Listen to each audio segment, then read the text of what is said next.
Hello, everyone. I'm Bo from Brutal Commentary, and today I'm doing my post-fight show for UFC Vegas 111, Bonfin versus Brown. Now, some of you might know I didn't really cover the card at all because I was using this week to cover 173, which is going to be next Sunday, November 16th. So that way I also have more time to really focus on UFC 22 coming up next Saturday, November 15th, which, boy, I can't wait to talk about that card. That's going to be such a treat.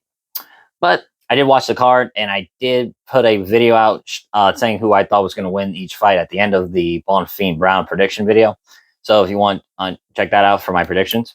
But overall, I thought the card was awesome. A really good Apex card. I give it like an 8 out of 10 for an Apex. Not every fight was the best, but there were some great finishes. The main card was absolutely amazing. And honestly, besides maybe one or two fight, I thought the rest of the card, I thought you could have given it really a 10 out of 10. Apex card, not Fight Night card. Let me be clear, for an Apex card. But without further ado, let's get right on to it. In our first fight, Zach Reeks defeats Jackson McVeigh via second round rear naked choke. First fight, man, McVeigh put it on Zach Reeks and had very reminiscent of a Thai fight where both guys were in the clinch and started just trading short uppercuts and hooks, elbows, knees. McVeigh even cut the side of Zachary's head. I think it was the left side of his head, if I'm not mistaken.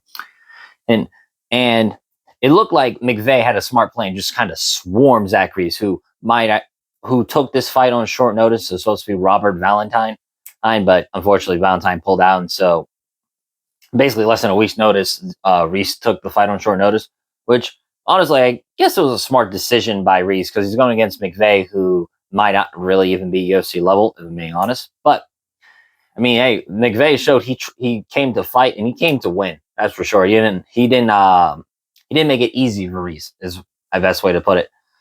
And in that first round, I thought McVeigh won, and he was close a few times. It looked like to really hurting Zach Reese, because Zach Reese has so far been pretty chinny, or at least it's looked like Reese has been chinny before, and it looked like McVeigh was trying to test it. But eventually, by the end of round one, Valentine gets a takedown in and starts working from top position. Eventually, McVeigh is able to reverse him. But once Reese realized that he could get the takedown in, then he really started to pull the rug from under McVeigh. As second round started, Reese immediately went for the takedown again. And McVeigh did some of the right things, try and build height, go to the base of the fence to help build height as well. But eventually, he makes the mistake and gives up his back, and Reese is able to capitalize on it, takes McVeigh's back, and cinches up the rear naked choke. And then from there, McVeigh tried to fight out of it. He tried to fight the hands, but Reese has really good jiu-jitsu, and eventually McVeigh taps. So good win for Zach Reese, getting another win in 2025. And thinking about it, like how he was during this year, where Reese lost to Azamat Bukoyev, got TKO'd, beat Dusko Turovic, and now that no contest with Cedric Dumas, and now a win over Jackson McVeigh. At least it shows Zach Reese is still competitive in some aspects of the middleweight division. Honestly, though, Reese is, I would say, the middle of the pack, I would say. I don't think he can beat any of the top 30 or 25 guys in the middleweight division, but I think he can beat some of the lower rungs. Like, I think he can beat Robert Valentine. I think he can beat Torres Finney. And some of those people. Hell, I think Reese could honestly give Dante Johnson his first L, if that's how I see Reese.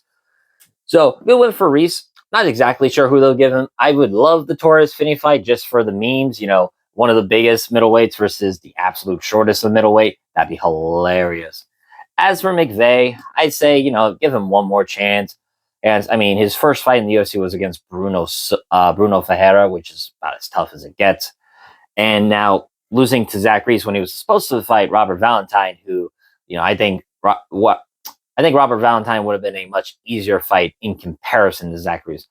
Certainly, it would have been a great fight. I mean, shoot, might as well just rebook McVeigh versus Robert Valentine because those two fight. Because I think those two will fight almost how like Reese and McVeigh did, except less grappling. So I think we would have a great scrap on our hands if they rebooked that fight. So though, good win for Reese. Moving up on the card, Daniel Marcos defeats Miles Johns via second round rear naked choke, or I guess technical submission since he choked him out. I honestly thought as soon as these two were doing the ring announcement and they started facing off in the middle of the cage, one of two things was going to happen. Either A, these two were not going to fight with the same energy they're showing, or two, we're actually going to have a really good scrap. Thank God it was the latter. I did not feel like having another Muhammad Wakaya versus Manel Cop on my hands, you know?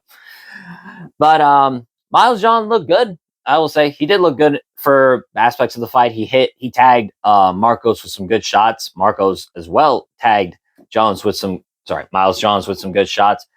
It was surprisingly the wrestling where Marcos had the most success. And I guess to be fair though, Daniel Marcos anyway, has shown really good wrestling in the past against fighters like John Castaneda, for example, and Adrian Yanez. So I guess I shouldn't be too shocked that Marcos, who in all fairness is a really good fighter and his only loss is to Montel Jackson, that yeah, he would have good wrestling. Plus, while Miles Johns is physically strong and has some wrestling himself, his wrestling's not the best in comparison. As he's been out grappled plenty of times by like Felipe Lima and Gene Matsumoto, just to name the two off his losses. But still, I thought Johnson did good on the feet and was tagging Marcos with some big shots. But Marcos equally started to tag Johnson. And I thought you could slightly lean Marcos first round. The second round, they're exchanging on the feet once again. Then you see Marcos kind of go for an overhand right and then dip down for an ankle pick with his left hand. He's able to sort of trip Johns and eventually able to get him down. From there, they sort of scramble and Johns gives up his back and sort of tripods. And that's when Marcos snatches up the back. And then from there, he just starts applying the rear naked choke. And you can see Miles Johns trying to fight out of it. They're trying to pry the hands or turn towards Marcos to try and relieve the pressure. But the body lock Marcos had was too tight. The grip on the neck was too tight. And eventually, he chokes Miles Johns to sleep. And honestly, that was a great win by Daniel Marcos. Coming back after the first loss of his career, where you don't really know what's that going to do to an undefeated fighter, and then from there, not only win against a respectable bantamweight in Miles Johns, but win emphatically too. I mean, choked out Miles Johns. That is impressive. And what's interesting is that's Daniel Marcos' second ever finish in the UFC. One was his debut to Simone Oliveira. So all in all, great win by Daniel Marcos, and shows he's still an interesting player and still one of the better fighters in this division. Who they give him, I don't think he should get another shot at the rankings yet. I mean, he lost to Montel Jackson, who was, I would have to relook at the rankings, but who at the time was number 15. So I say rebook Daniel Marcos versus Felipe Lima. And I'll tell you what, man, I was going to pick, they were supposed to fight originally at UFC Qatar. Unfortunately, Lima pulled out. But I got to say, I'm quite interested in that fight. And I honestly think it will be a lot closer because I was originally thinking Felipe Lima would win pretty handily with his grappling. Now I'm not so sure. I think Marcos will make it a much tougher fight. As for Miles Johns, this is tough. Now his third straight loss and arguably the worst and easily the worst of the bunch. And I mean, Miles Johns is underrated. He has some good wins, and he's not old. You know, he's in his early 30s, arguably in his prime, but kind of bad times. I'd say the best route for Miles Johns is to rebook the Cody Garbrandt fight. I think that makes the most sense. They were supposed to fight last November, and before Garbrandt pulled out. And besides, I'm sure the UFC would think of it as a way to get a win under Garbrandt's belt and show he's still relevant in this bantamweight division. And then if not, I'm not sure who else. I can't say they give him a debuting guy. That wouldn't make much sense. And unless I'm not mistaken, is Cameron Smotherman an option? I feel like that'd be a good option. and if Smotherman's still in the UFC, or maybe even Brady Heastan. There's some options for sure. Moving up on the card, Denise Gomes defeats Tisha Pennington via unanimous decision, all 30-27s. I was a little surprised by this, not because Gomes won, I had her winning, but I honestly thought they might have done it 29-28 or a really close fight. Because generally speaking, Tisha Pennington's fights usually are really close split decisions, like against Tabitha Ritchie, for example. But it was clearly a case of either with Tisha having more success with her volume and landing at a higher clip rate in comparison to Gomes, whose output wasn't the same, but arguably had the more impactful shots of the fight, is essentially what it came down to. Because rounds 1 and 2 were pretty even for the most part. I thought I was a little surprised how Gomes was kind of just lunging with her punches at times to reach Tabitha Ritchie, or sorry, Tisha Pennington. But I thought still Denise Gomes did pretty good in handling Pennington, who's known who's known to never stop moving across that octagon, and oftentimes pretty tricky fighter. Who's able to leverage her high pace, high energy with takedowns. And I thought overall Denise Gomes did a good job of denying most of Pennington's takedown attempts, and still, I think while Pennington for sure outlanded her in terms of numerical sense, I thought the bigger impacts of the fight were Denise Gomes, who at times did land with some pretty good punches. Though I was not a fan of how she kept going to the well with that spinning wheel kick that didn't land whatsoever. Third round was easily the clearest round to score. That was for Gomes. Tisha did get a takedown herself, but Gomes was able to get back up, and then Gomes reversed Pennington with that head and arm choke that seems to be the bane of most women's MMA fighters, as they all seem to get caught with it. And then from there, honestly, great grappling from Denise Gomes. I thought being able to land in half guard, get top position, land some good ground and pound from that position, and overall just be a better technically sound grappler to Pennington. Pennington did get up at the last 10 to 20 seconds of the third round, but there was no way she was going to make up what Gomes had did in the third round. So overall, I did think Gomes won. I thought it could have been 29-28, but 30-27 makes sense as well. Either way, I thought the rightful woman won. That was Denise Gomes, who honestly gets a good scalp, all things considered. Tisha Pennington is a good fighter, and it's a crazy thing, but Tisha Pennington has fought every single champion in the strawweight division, not beating all of them, but she's fought, Dern, Sparza, Wei Li, Nami Nunes, and Young Jacek, and Andrade. I mean, that is a feat unto itself that you fight basically every single champion in your weight class since the weight class's inception. Now, granted, this division is not that old, but I think that is an impressive thing to do. Now, where they go from here? Well, let's see. Pennington was 13, Gomes was 15, so Gomes gets a nice boost up the rankings. And it's crazy that the last person to beat Gomes is Angela Hill, who is a tough out for just about everybody. He win or lose. It'll be interesting to see who they give Gomes up the ladder. I feel like if Hebos decides to go back, stays at strawweight, she fluctuates between weight classes. That might be the most sensible option, and I think Gomes can beat this version of Hebos now. As for Pennington, I mean, I know she's not going to call it quits. I'm sure she has a few more fights left in her. They might give her a rising prospect, but as for who, that's a bit of an oddity. I'm not sure. Though I think fighting the loser of Angela Hill and Fatima Klein is not the worst option, and especially since that fight's next week and timelines would probably match up. So we'll see how it all plays out. Moving on the card, Josh Hockett defeats Max Mininex via first round KO. I gotta say, I did not expect the fight to play out like that and how quick it did. I mean, the fight was literally about a minute.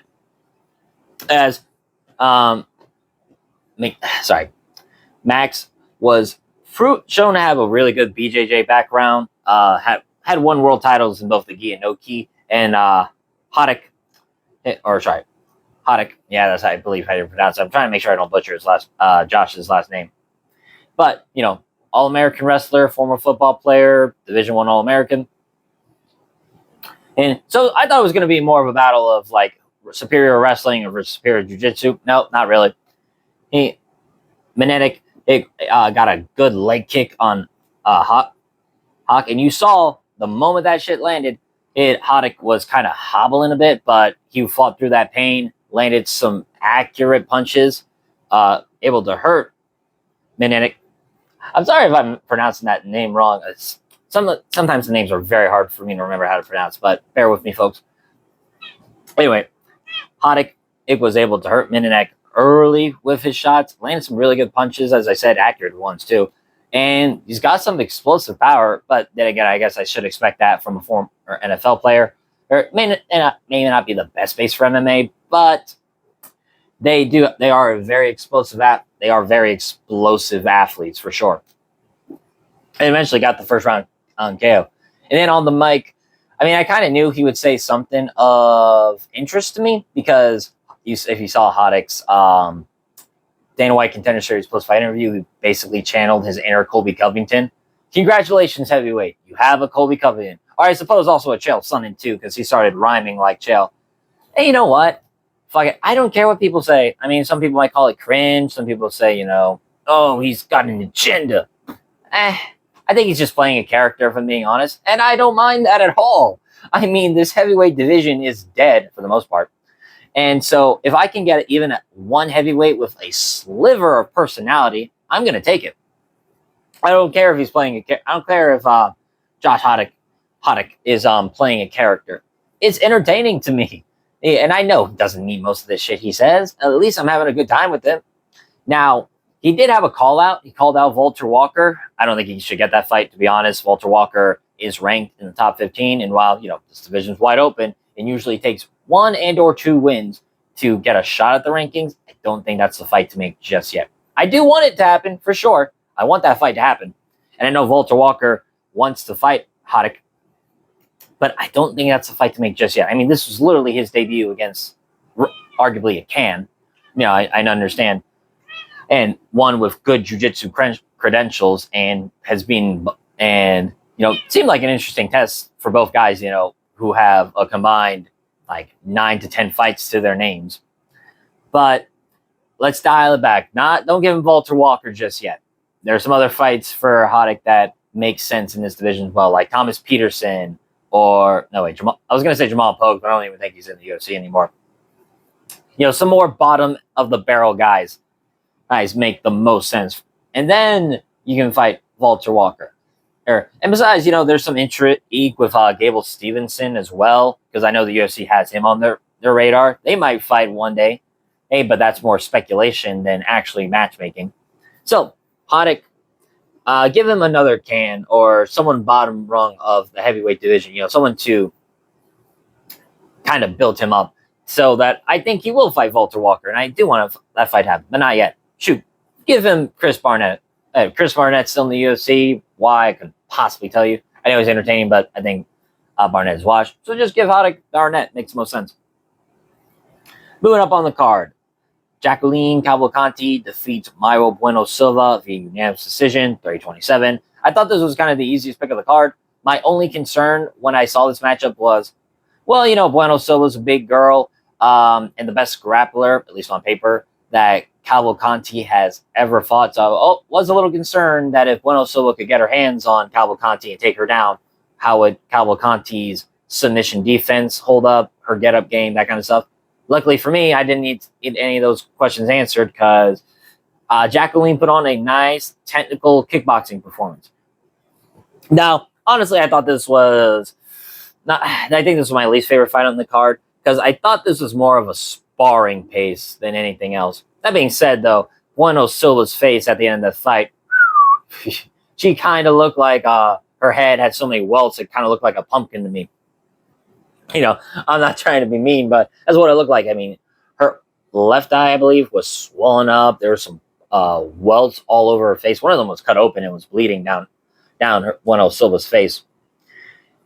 And the best way I can describe how the fight went, Cavalcanti basically out-kickboxed her for 15 minutes straight. good leg kicks, pinpoint punches. There were some times though Cavalcanti overswung and got nailed by Bueno Silva, but honestly, Bueno Silva's outputs was so anemic in this fight. I don't know. It did not look like Bueno Silva really wanted to be there. And that has been kind of the story of Bueno Silva. It's like when she starts dealing with some adversity, and I don't mean like one punch and she starts wilting. I mean like real adversity and being in there with a fighter who is not going to give her any respect. Bueno Silva tends to falter, and her output, her aggressiveness start to kind of fall on the back foot. And that's what I thought happened in this one, as Cavalcanti was much more technical on the feet than her, had much more tools than Silva on the feet. I mean, ain't it crazy to think that a year ago, January 2024, Bueno Silva fought Raquel Pennington for the belt? And I am so grateful that I picked Raquel as an underdog that year. And like, I've never picked Bueno Silva in any of those fights. Not against Chasson, not against Jazz Vicious, and certainly not in this one. And though, then again, I mean, it's quite easy why people would pick Cavalcanti to win, and she was a 2-1 dog, or sorry, 2-1 favorite for a very good reason. It's crazy to think how far Bueno Silva's fallen off, as she's now winless in her last 5. Granted, that one of those is no contest due to the asthma medicine, even though she did beat Holly Holmes and choked her out fair and square. But still, losing to Raquel, losing to Chasson, Jazz Vicious down a weight class, and now Cavalcanti. I genuinely do not know what they will do with Bueno Silva. At least not yet. Could Bueno Silva get a win against an unranked fighter? That's a possibility, sure. Against some of these ranked fighters down in the top 15, God, I really don't know. I don't know. She can beat some of these fighters. There's honestly. Like, I don't know. So, like, Bueno Silva was 10. Cavalcanti was 11. I mean, I think, honestly, Bueno Silva's live to lose against, say, Jocelyn Edwards. I think Jocelyn Edwards can knock her out. Or, okay, now, maybe I would pick Bueno Silva against Miesha Tate, and, like, because Miesha Tate's probably is kind of out the door at this point. But am I not going to think Luana Santos, who's shown to have good grappling, isn't live to possibly beat Bueno Silva? I mean, I don't know. I feel like Bueno Silva might be that watch. I mean, Nora Cornhole, I think she beats her. Right now, I think probably it would be smart to give Bueno Silva an unranked fighter at this point. As for who that unranked fighter would be, I am not that confident in who, but maybe Priscilla Cachoeira, maybe as a layup fight. No, I think she's live to get knocked out. Still, this is kind of terrible for Bueno Silva. Crazy to think a former title challenger has fallen this far from grace, but I think it's shown though that certain types of fighters that I think Bueno Silva is, like, when fights truly go their way, they look unstoppable. When they deal with a consistent adversity and a fighter who just simply will not quit, or a fighter who's just superiorly technical than them, they wilt. They will, and Bueno Silva will. Be honest with you, this fight kind of reminded me of Silva's loss to Manon Fior, except I thought this loss was much worse. So yeah, good win for Cavalcanti. As for who she gets next, there are some names that interest me. Irene Aldana would be an interesting battle for sure. I think Cavalcanti probably beats her, honestly. I think Aldana's a little one-dimensional. I don't think they would give her Aline Perez. I think Perez might shoot up might fight above the ranks. Or they could give Cavalcanti Yana Santos. That's also a possibility. Like I said, there's plenty of options for Cavalcanti. Just not sure who to give her yet. But still, honestly, great win and a great performance. Moving up on the card. Hani Barcelos defeats Ricky Simone via unanimous decision. Great fight. Absolutely great fight. I think this was my favorite fight on the card, and I know there wasn't any fight of the night honors, but this for sure definitely should have gotten fight of the night. Honestly, and what was awesome about this fight is, like, all 3 rounds were very, very closely contested. Now, I thought round 1 went to Simone, because I thought he hurt Barcelos worse, especially along the fence when Simone started ripping rear uppercuts and started putting some boxing combinations together. I thought Barcelos won round 2 as he started landing the more impactful shots, really timing his right hand over the jab of Simone. And Barcelos also, I thought, did better with the takedowns and grappling. Simone had his moments too, but Barcelos started quickly denying the takedowns. And and even when Simone took him down, Barcelos usually got up immediately. And granted, for Simone too, Simone's get up game was really good in this fight. And even when his knees started touching the mat, he had great urgency to get up. And then finally, third round was the swing round, and basically who you scored that round for won the fight. I slightly edged it towards Barcelos because I thought he still had the more impactful shots of the fight, or sorry, of the round. But honestly, it's one of those fights where I can look at it and go, okay, if Simone won, I wouldn't be mad. That's completely fair. And then for Barcelos, him winning, I thought, okay, that's fair. I'm not mad at that either. No matter who won, I would have been satisfied with the results. This was a great fight against two veterans of the bantamweight division. Now, granted, about 5 years apart in terms of age, 33 for Simone, 38 for Barcelos, but both been in the UFC for a while now. And I mean, you look at the names on some of their resumes, like Simone, right? Simone's the last guy to beat Merab Dvalishvili, as crazy as that is. He also beat Damon Jackson, Rafael Sunsal, Jack Shore, or the first person to beat Jack Shore. I mean, Simone is really good. He has some underrated wins. And Barcelos, too, now, nice 4-fight win streak he's on. Christian Quinones, Payne Talbot, Cody Garbrandt, and now Ricky Simone. Barcelos has sort of gone on this quiet little resurgence now. High prospect in Payne Talbot, a fellow veteran like him, and Simone, a former champion in Garbrandt. I mean, these are some nice wins Barcelos is getting at 38 too. He's shown that he's still got some tread left in these tires. Also shows like why the hell is Payne Talbot fighting, Henry Cejudo, who's number 10 in the world when Barcelos beat him. But, whatever. And I don't know. I mean, I'll say this: it makes Payne Talbot's loss to him look even better. As wow, he lost to this guy. Okay, that's fair. Barcelos looks great even for his age. I honestly feel like we should give Barcelos a ranked opponent at this point. I think he's earned it. Now, of course, you look at the top 5, not even like the top 10, but like top 15 of bantamweight.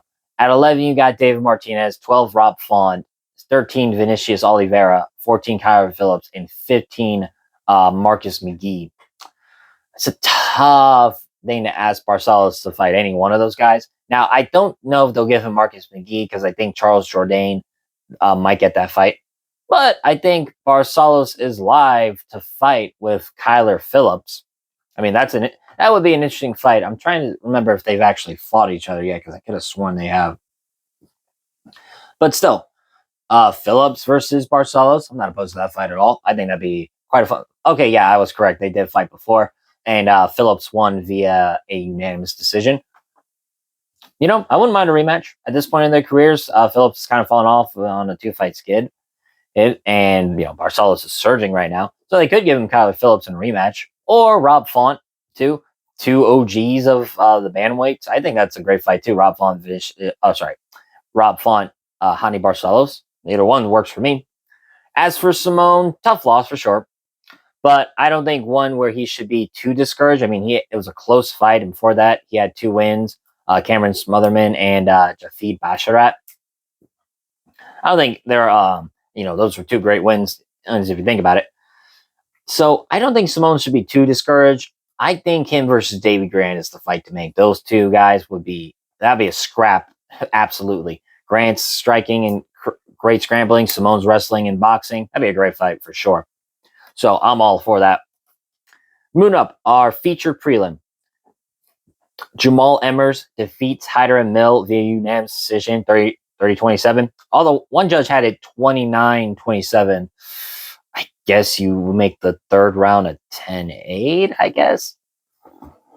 I suppose. I don't think round 3 was a 10-8. But I can see an argument. Emmers took him Emil down quickly in round 3, and basically it was just him in top position the entire fight, besides a few attempts at an arm triangle. But let's break it down round by round. Round 1 was the closest round, and one you could arguably give Haider Emil, as him and Emmers were trading in the pocket for good portions of the fight. Unfortunately, there were twice that Emil kicked the cup of Emmers, and I thought both were accidental, but at the same time, mind your weapons, as they always say. So I thought Emil showed he still has a chin on him. He took some big shots from Emmers, who has pretty good power and some good accuracy. It shows, Jose Delgado is just a fucking monster. But still, Mills showed his showed his chin, started to come forward, and it looked like maybe in round 1 he was starting to tire Emmers as he started landing a lot of combinations on Emmers for the most part. Emmers was firing back for sure. But both of them were exchanging, though it was Emmers who was initiating takedowns and started to took down Emil. But Emil, at least in the first round, showed good get up ability and got right back to his feet, and they started slugging it out in the pocket again. But still, either way, I thought round 1 could have gone either way. I slightly leaned towards Emmers because I thought he landed the more accurate shots. And it was crazy too. You saw Emil after the first round, he looked as red as the blood on this shirt, or sorry, as red as the red on this shirt. It's what it looked like to me. So that was kind of funny.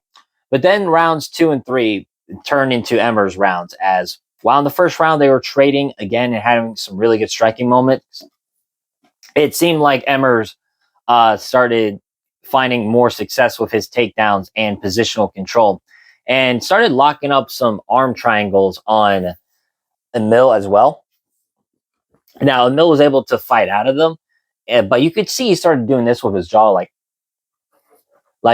trying to pop his jaw back into place, as it clearly looked like it was hurting him from the squeeze of Emmers as he was going for the arm triangle. But still, second round, easily Emmers. Emil tried to fight to get back up, but credit to Jamal Emmers, he's improved his takedowns and control ability for sure. Or sorry, his takedowns and his top control. Then third round, Emmer wasted no time getting the takedown and started to control.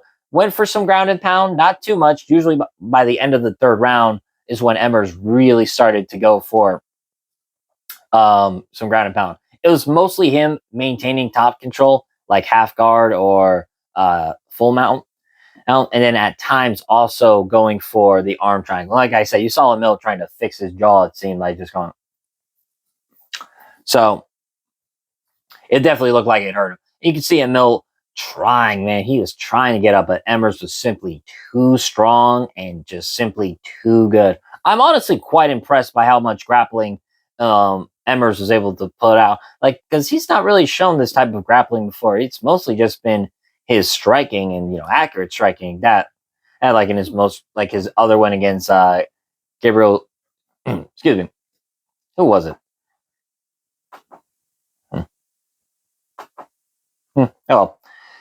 Oh, because like I said, Emerson's last win didn't show this much grappling, though. Granted, his last fight was against Gabriel Mendia, who was a very good submission artist, but not so much a striker and had a pretty weak chin. So I thought this was a great win by Emmers. I mean, Emil's only loss at that point was against Jose Delgado, who seems like a monster. But now, a second loss in a row. Oh, and I thought, I think this is a great win for Emmers. He was originally supposed to fight Austin Bashi, and while I think Emmers probably could have gotten the win, seeing how much his grappling has improved, I definitely think he would be an even tougher fight for Austin Bashi. But I mean, what else is there to say? I think Emil is a good fighter at the featherweight division. There's some moments where he's up and down, like against his loss, like losing to Nate Landwehr, getting this win. There's at times he's inconsistent, but when he's on, boy, is he on point. And I had someone in mind, and I think it's the perfect fight to make. I think, all right, so in Qatar in 2 weeks, Luke Riley is going to make his debut against Bogdan Grad. I think the winner of that fight should get Jamal Emmers, especially Luke Riley, because Luke Riley is a very interesting prospect in the UFC and one of the most hyped prospects in Cage Warriors right now. So I think if Riley can get past Grad, which I think he will. I think Jamal Emmers is a great fight. As for Hyder Emil, this is kind of a tough loss for him. First got run over in about 30 seconds, and now this fight where he essentially got outdogged by Emmers, who fights in a more pretty style. Tough, tough, tough. Still, there's some fights for Emil, and he's shown he's still got a chin. He shows that he can still move forward and go after his opponents. So probably him and Nate Landwehr would probably make sense. You know, both guys, they're 35 and over. I think that'd be a fun fight. Both guys still have their chins more or less, or at least can take some big shots. I think it'd be an absolute slobber knocker. So yeah, I think Emil versus Nate Landwehr is the fight to make. Moving up, our main card opener. Christian Leroy Duncan knocks out Marco Tulio in the first round. This was absolutely amazing knockout by Christian Leroy Duncan. First round was competitive, but I thought CLD clearly won. He had a great spinning back elbow that busted up the forehead of Tulio almost immediately. And then from there, Tulio wrestled a lot more than I thought he would in this fight. I thought this would be much more of a kickboxing match, and it was for portions of the fight. Whereas Tulio is switching stances from southpaw and orthodox, chipping at the lead leg of CLD. While CLD also is switching stances, but going for a lot of different unorthodox techniques. Like I said, a spinning back elbow, the spinning back kick, spinning back fist, a lot of spinning attacks from CLD. And he showed great grappling too. I mean, it's clearly shown that Christian Leroy Duncan has improved a lot of his deficiencies on the mat. And he showed in this fight because he was able to get up from Tulio, able to outmuscle him in the clinch at times, able to break his grips, and even took down Tulio at times in round one. Then round two, it looked like Tulio was going to smother CLD against the cage, more or less, using some shoulder strikes and close range knees and elbows. But then CLD is able to break from Tulio's grips. They fight in space. And then CLD goes for what looks like a spinning back elbow. And it looks like, and this is just my perspective, as he turns with the elbow, he can sort of see Tulio is a little too far away for it. So he opens up his arm, and instead of a spinning back elbow, it's a spinning back fist. And it nails Tulio right on the nose to where the cheekbone is. And you could see it rocked him, clearly dazed him. And CLD then fires off a spear of a jab or left hand, and then pinpoint cross right on the chin. Tulio was done. He was done the moment he hit the canvas, but CLD made his point across with one last ground and pound shot, and from there Tulio was done. He was out cold. Fucking awesome. One of the best KOs this year for sure. And, you know, it may not be a spinning back elbow, but man, is it the year of spinning techniques. I tell you what. I mean, Prates Jeff Neal, Murphy Pico, even in the PFL when Sergio Pettis knocked out Magomedov with the spinning back elbow. It's the year of spinning back elbows. And then in this case, is by default the year of spinning back fist. Honestly, this is great. And now Christian Leroy Duncan joins a collect group of people who get finishes back to back with some type of spinning strike, because he landed the spinning back elbow on Eric Anders in his last fight in August, and now this knockout over Tulio.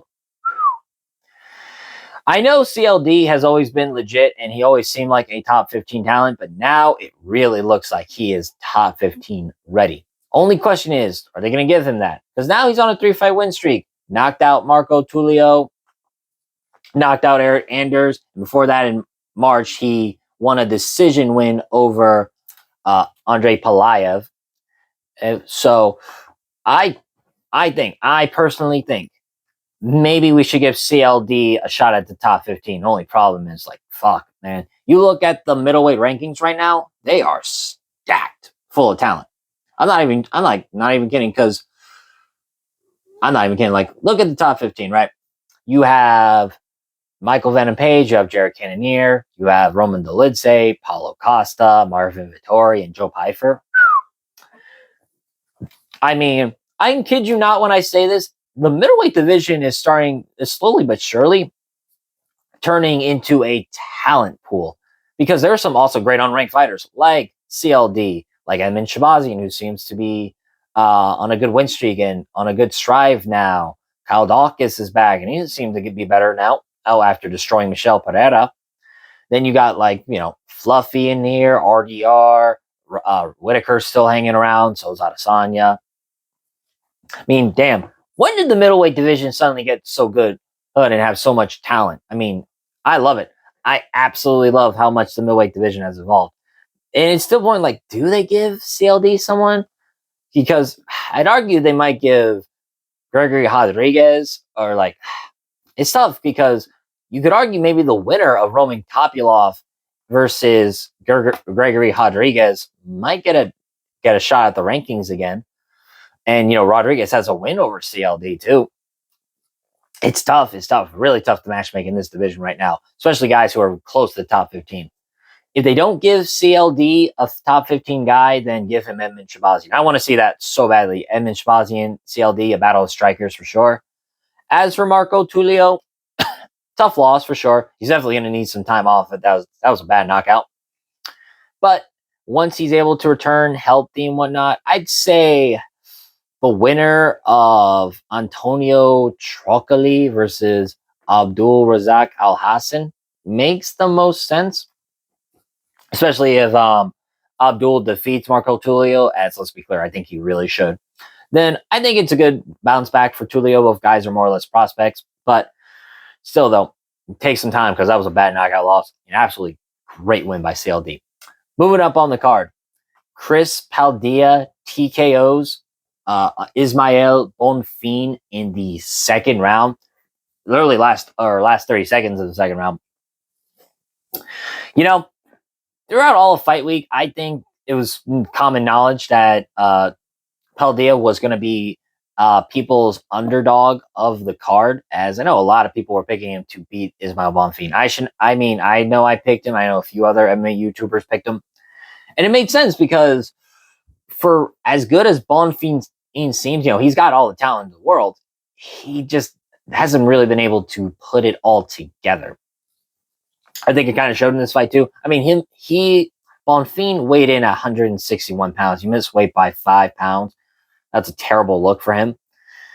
And you could see how big of the size advantage or the weight miss really played in because you could hear the shots Bonfin was landing on Paldea. Now, granted to Chris Paldea, he is a very well-educated fighter. Always a tight guard, constantly active as well. Makes really good reads, makes really good adjustments as the fight goes on. Landed really good calf kicks on the lead leg of Bonfin and just beat Bonfin with pressure. Now, as I said, you could hear some of the shots Bonfin was landing on Paldea, even with the guard. There were some thudding shots, and I think the weight miss played a factor in that. And you could see Bonfin, credit to him, he started coming up with a good game plan as he noticed that Paldea always has his guard up, always. He's a very defense-first fighter. And so Bonfin started landing 4 or 5 punch combinations and changing the targets to the body and the head. So I thought credit to Bonfin, his boxing looked good, and he was doing a good job of mixing up the targets. But Paldea looked like a man on a mission, or Taco Padilla looked like a man on a mission. And he refused to give up. And refused to give ground to Bonfin. Just kept pressuring him. Good teeth kicks up the middle. Good long stinging punches and good calf kicks. And eventually, second round, Paldea landed a big right hand on Bonfin. Hurt Bonfin badly, I thought. Then took Bonfin down. Kind of yanked Bonfin down as Bonfin went for a takedown. And from there, Paldea was able to implement his own ground game. And you could see Bonfin had absolutely nothing left in the tank. His cardio was shot. And it made sense. Like I said, he missed weight bad. And on the scales, it looked like the weight cut really affected him. So from there, Paldea just capitalized and got finished it off with ground and pound. Some nice elbows too. Paldea's elbows are really good. You saw his in that Rong Zhu fight where he landed the chopping elbow. Oh, or sorry, yeah, the slicing elbow right on the eye of Rong Zhu. Chris Paldea has some nice elbows, so that's for sure. And gets the second round TKO. Man, I love Chris Paldea's fighting style. I really do. There's something for me about a certain fighter who fights very intelligently and fights with a good game plan.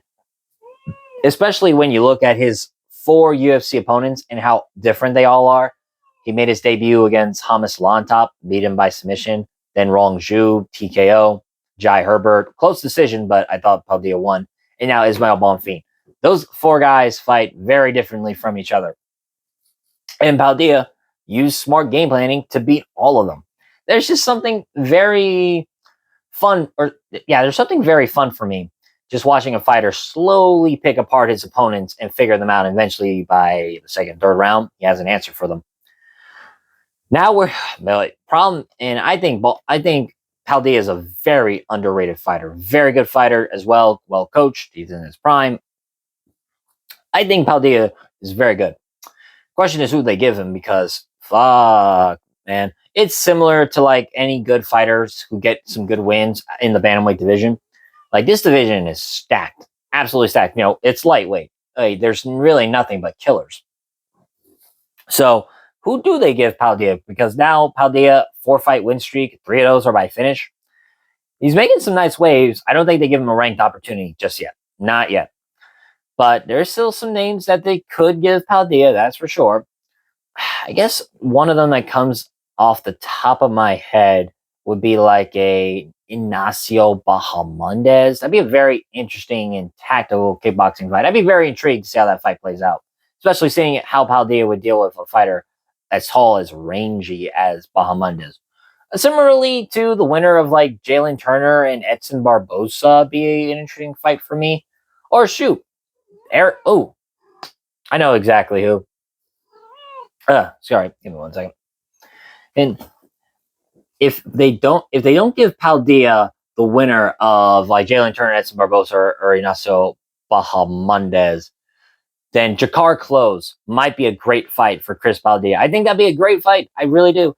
Paldea, technical guy, very defense first, versus Close, who's a very physically strong, who's a very physical fighter, very strong for this division. I think that'd be a very interesting fight for sure.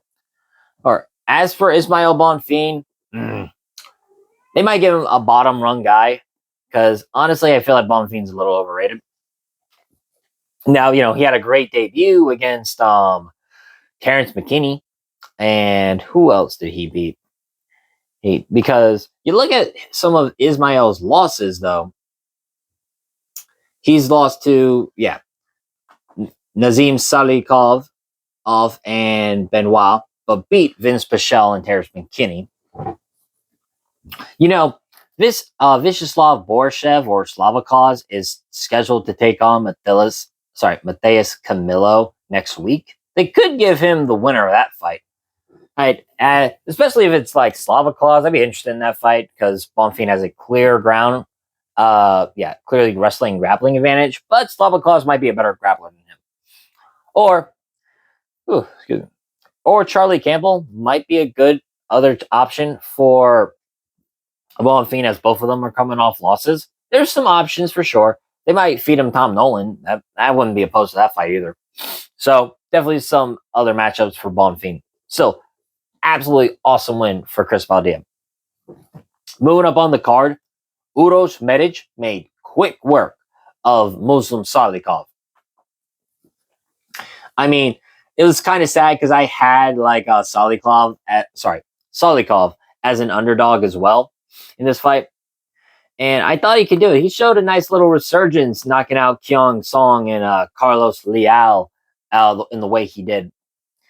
But Uros Medic, man, that guy is so dangerous. It's crazy to think that he's never, in all of his wins, he's never seen the scorecards. I don't even think in his losses he's actually seen the scorecards either. Still, though, I thought this was an awesome win for, Sorry, guys. My throat's acting up. Awesome win for Salikov because he beat a really good guy in, Medic beat a really good guy in Salikov, who, like I said, was surging. Keon Song, will kick KO, the quick knockout of Liao Wen. He basically knocked him out with one clean punch. And honestly, there's not much to talk about for the fight itself, as Medic simply landed one clean, accurate left cross, and that was it. Salikov tried to grab the legs, tried to survive, but then Medic just simply hit him with accurate ground and pound. From there, it was done. And great. I mean, what else is there to say besides just great win for Medic, who, you know, you look at most of his wins, they are not that crazy impressive for me. Like Gabriel Ubinov's not even in the UFC anymore, and who's, gone. Tim Means, who's like 40.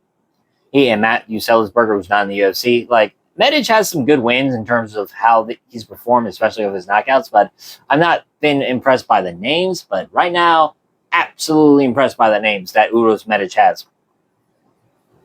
Now, who do they give him? That's a tougher question, because welterweight 8 is, man, who would they give him at welterweight? That's the question. Because there's still some interesting names that I think give him some trouble. I think Chris Curtis would be a fun fight for Medic, as Chris Curtis is usually pretty tough to get out there, to get rid of. And, Medic, like I said, he's never seen the scorecards ever in wins and or losses. I double-checked on Tapology. And, yeah, Medic has never been to the scorecards, while Chris Curtis is usually a guy who builds momentum as the fight goes on. So I'd be very intrigued by that fight.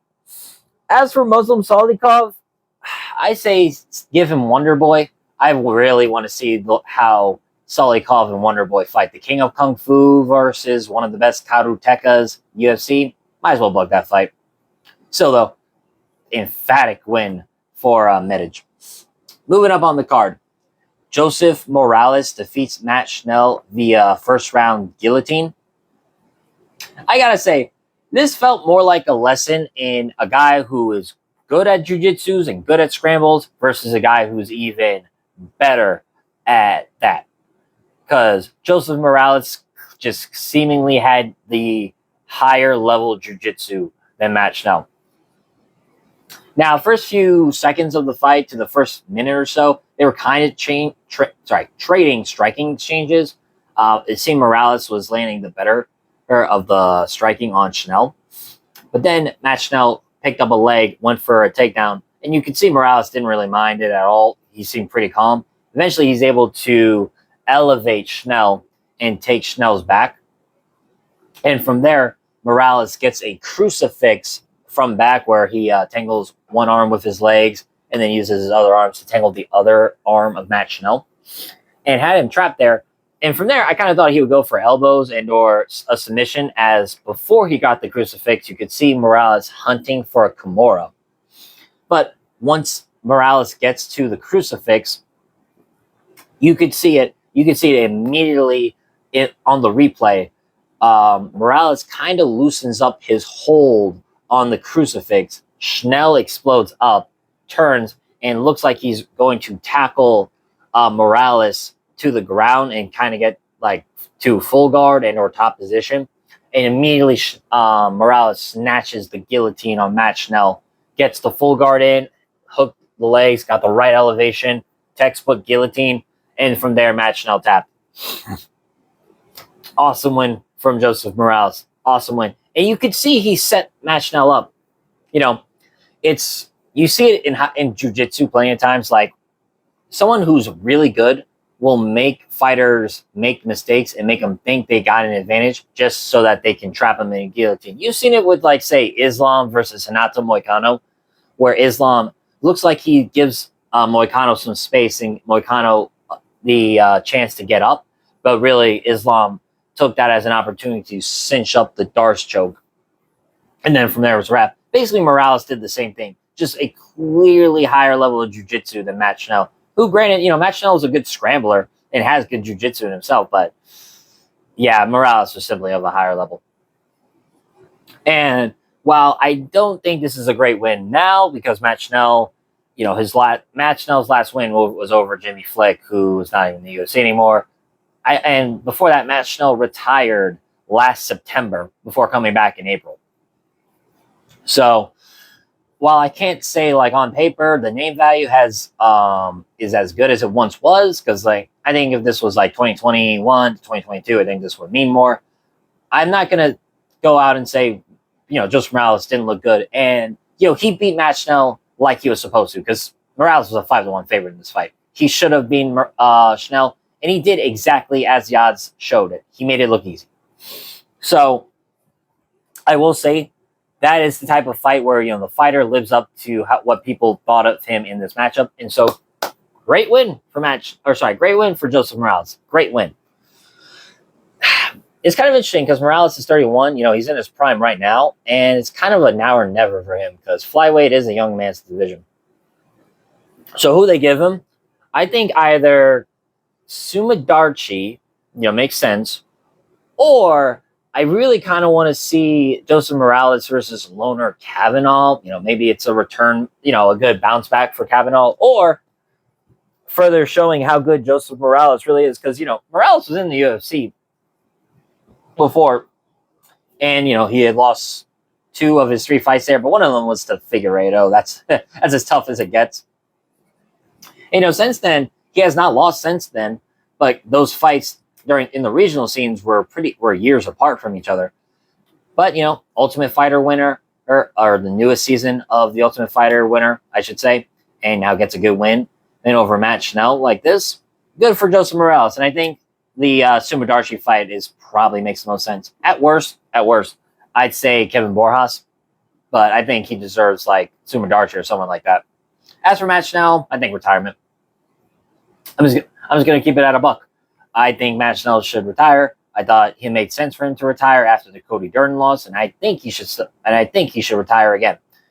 Not to try and be mean, but Matt Schnell has lost 4 out of his 5, and all 4 of those losses are by finish. I think it's time for Matt Schnell to call it a career again. But I don't know. MMA retirements never last. They never last. I mean, I'm sure some people have heard how Fedor Emelianenko and Mirko Krokop want to fight again. So I don't know, man. I hope Matt Schnell stays retired. If not, they might give him Ronaldo Rodriguez for Rodriguez to bounce back. Sure they might do that. Moving up, our main event. If you liked the video, leave a like and subscribe, and leave a comment down below of what you thought of this code overall. Gabriel Bonfin defeats Randy Brown via knockout. A vicious knockout, too, in round number 2. Honestly, now I picked Brown in this fight, and boy, do I feel stupid. But at the same time, I thought, Randy Brown's experience, he's a really good fighter. When he puts it together, he looks like a world beater at times. And I thought Bonfin, with his aggressiveness, might make some mistakes. But, man, that Nicholas Dalby fight, that really changed Bonfin, and for the better.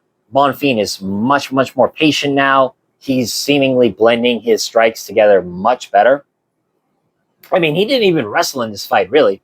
There was little to no grappling. Bonfin didn't really shoot a takedown. He outstruck Brown on the feet for as long as the fight lasted, and was very, very smart in his approach, was picking the legs of Brown every chance again. Bonfin, every chance he got, he landed a calf kick to the lead leg of Brown. And you can see they were really starting to have an effect on Brown as Brown started to jump in and out of boxing range instead of like doing his side steps or his clever footwork. And there were times where Bonfin was very good with his feints. And there was one moment where he kind of feints with a cross, throws a rear leg kick to the rear leg of Brown when Brown was parallel or in a squared stance. And then from there, Bonfin tried to land the left hook. Now, granted, Brown had some moments when he actually was able to implement his footwork and shoulder rolled some punches. But round 1 was clearly Bonfin just so much better with his striking than he had shown. To be fair, though, in the Chaos Williams fight, he showed really good striking by picking Williams apart with a jab and a leg kick. That's all he really needed before he got the takedown and the Darce choke, so I guess I shouldn't be too surprised. Then in round 2, it's kind of the same. Like Bonfin's landing some really good strikes, even landed seemingly a head kick on Brown. I think Brown might have blocked it at the very last second, but still, the toes hit the cheek, that's for sure. Eventually, they get into the clinch, and Bonfin throws a knee with such power, it not only hits dead on the chin of Randy Brown, but also literally takes Bonfin off his feet and sits him down. And then from there, this was like some controversy, not really. Bonfin gets up, ready to go for the ground and pound. Mark Smith, the referee, stops it, and it was the right choice because you saw the moment that knee landed, Randy Brown was out. He was out cold. His head hit the back of the canvas, and he had that sort of 1,000-yard stare, and was just looking out into the lights. But then, as Bonfin was ready to finish the job, Mark Smith stops him, calls the fight off. You could see Brown kind of get his senses back to him, like ready to guard the ground and pound. And then from there, he gets up, protesting, "Oh, man, why'd you stop it?" I thought it made sense. Brown was out cold. The moment that knee landed flush, he was out for like a second when he hit the ground. And I guess you could say it was similar to when Jamal Hill fought Alex Pereira. Hill was out the moment he got hit with the left hook, and then the fall woke him back up. Except this was worse because the fall did not wake Randy Brown up immediately. It took it a full second, maybe 2 seconds. And then Bonfin actually got back up. Brown got back up. So I thought perfectly fine stoppage, made all the sense in the world. And holy shit, man, what a great win by Randy Brown. What a great win by Gabriel Bonfin, who has arrived, it seems. That loss to Nicholas Dalby, man, sometimes that happens. A fighter who goes undefeated loses for the first time in their careers, and they get better. They just simply get better, and he got better. Decision win over Ange Lusa. First time he went to the scorecards, but showed he was more patient, more picking his shots much better. Chaos William fight was, I thought, one of his best showings, and went from the sort of rushing, aggressive fighter who's constantly looking for the finish but could gas himself out to a more technically composed fighter who waits, picks for his shots, and finds opportunities. Now, again, I thought he lost to Stephen Thompson, but Thompson is a tough fight for just about everybody once it's on the feet, even at 41. And now a win over Randy Brown, who is a top 25, top 20 talent, who's always been that guy, like if you beat Randy Brown, you're a top 15 fighter. Lo and behold, Bonfin was 14 in this fight. So that was a great win by Gabriel Bonfin. Absolutely. Who they give him is it's really tough for me because he called out Colby Covington. I don't think he gets that fight. I think they're going to do Colby Covington versus Gilbert Burns is what I would guess. That being said, I think they might give Bonfin either A, Daniel Rodriguez, or 2, Jeff Neal. I think either one of those makes sense. I don't think Bonfin will move up the rankings too high. I don't think he'll fight like a Joaquin Buckley. But I think either the Jeff Neal test or giving him Daniel Rodriguez would make the most sense. I mean, D-Rod will be a tough test for sure. D-Rod has been on a little resurgence now and, is a tough out even when it looks like he should lose and lose handily. And then Jeff Neal, similar to D-Rod, tough test, tough fighter. And, Jeff Neal has really good takedown defense and really good boxing. So I definitely think it'll be a tough match for Bonfin. But I favor Bonfin highly in those fights, and I think this new Bonfin is going to be a problem. As for Randy Brown, tough loss for sure. And I don't think he'll get another shot at the rankings. I don't think, unless he fills in for short notice. That's the only other thing I can think of to where he would be able to fight for a ranking. But, I know I said Muslim Salikov versus Stephen Thompson's the fight I want to see, and I still hold true to that. I wouldn't mind Bonfin versus Stephen Thompson. That'd be a great fight too. Very, very interesting clash of distance strikers with Wonder Boy's kick-heavy style and Brown's boxing-heavy style. I'd be very interested in that fight either way. But with that being said, that's been my post-fight show for UFC Vegas 111. Once again, I thought this was a great card. Much better than what people were going to give it credit for. And, it's Apex cards. There's always some mild expectations, but usually that's what makes these cards even better than what they look like on paper. Once again, if you like the video, like and subscribe, and leave a comment down below what you think of the overall event. But until then, I've been Bo from Brutal Commentary. Stay sharp, stay respectful, and enjoy the violence. See y'all next time.